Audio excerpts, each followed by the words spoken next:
Hi, my name is Maria Five. Welcome back to my channel. So I typically upload on Saturdays, but today is Day of Truth and Reconciliation, and it's a Monday. So little bonus video. Today we are talking about the berry pickers. And before that we have some tea and some mix. So my tea today it's a green tea by Tetley, and it's honey lemon ginseng. And you have to be careful not to oversteep it, but it is quite tasty, really nice and soothing.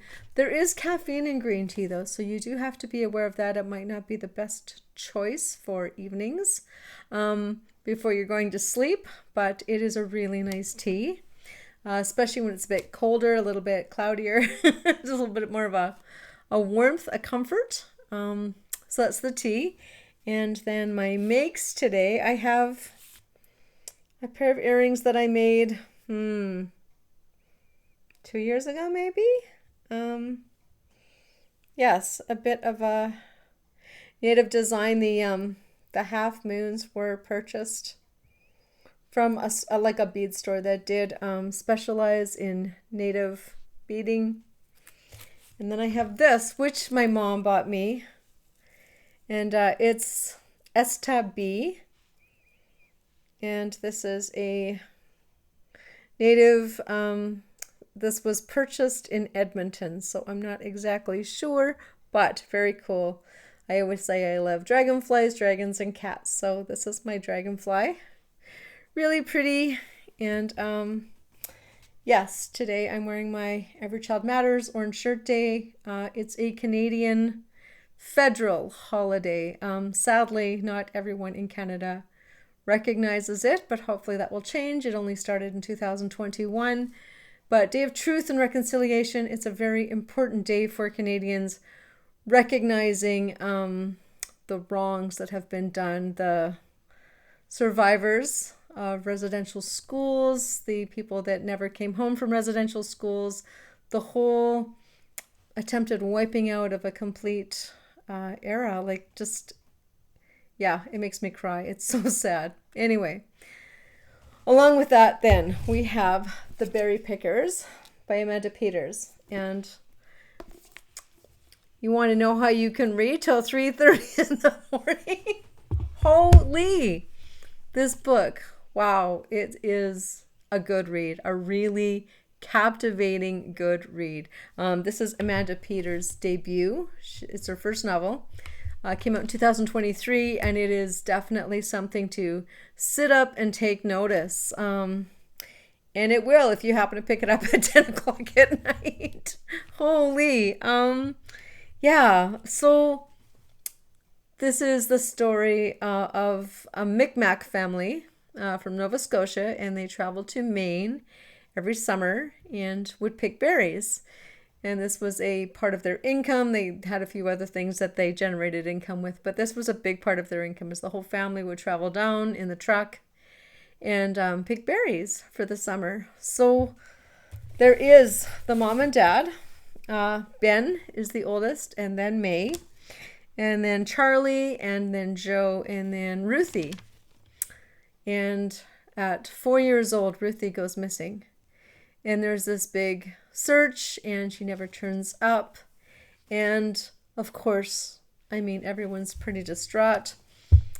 The police, the authorities at the time, they just kind of like, oh, you know, they kind of brush it off, and it's just left at that. So the mom, of course, is very distraught. She's lost her youngest, and so then she Joe, who's the second youngest, she keeps Joe very close, and Joe is then now the baby.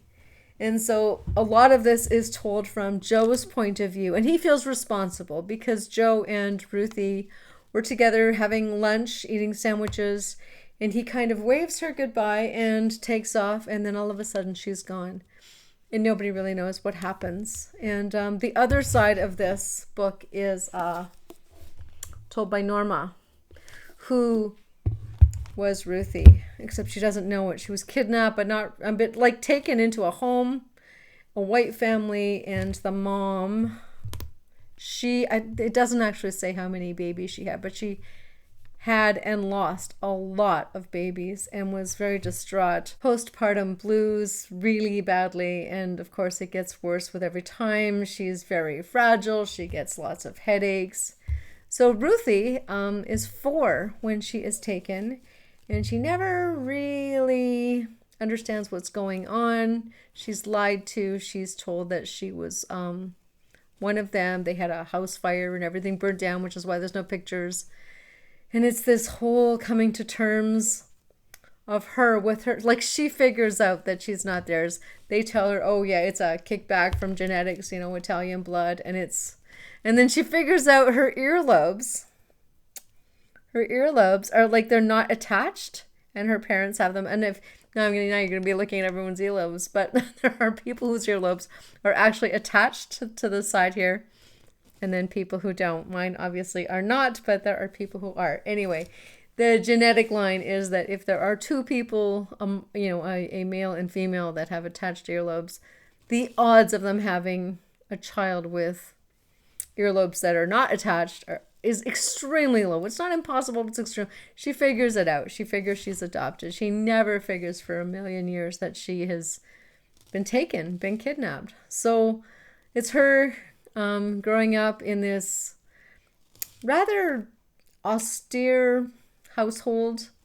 The father's very aloof and the mother's incredibly overprotective, probably always, suspecting, thinking, she's going to get caught. They're going to find her. They're going to take her back. We're not really sure what goes on with the mom, but yeah, you have to be a little bit loopy to take someone's kid, I think, anyway. Not that it's something I didn't worry about too. Of course, I think as a mom, you worry about everything. So there's that. And then there's Joe, who is feeling guilt and never really forgives himself for losing Ruthie. And then the Charlie, the 3rd child, dies through a completely different incident, but Joe is also present for that. So he has a lot of atoning. He feels like atoning, and he just has no idea. He has no tools. He has no nothing. And so he's also struggling. And then of course everyone else is left to deal with the mom and the dad and the older kids, and then Joe. And it is, wow. I don't want to give away too much because please take this up and read it. It is such a good story. This was a recommendation, and I'm so glad my friend recommended it, to do this book, because yeah, it is something else. So I just want to read one little thing. It's just an example of Amanda Peters and her writing.